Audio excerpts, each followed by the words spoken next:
Now you'll notice that some of these towers are leaning into the canyon.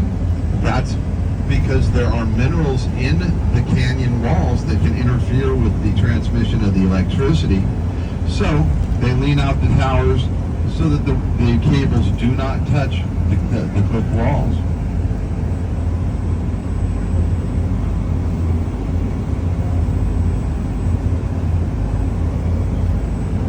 On our left is a statue of one of those high scalers we talked about.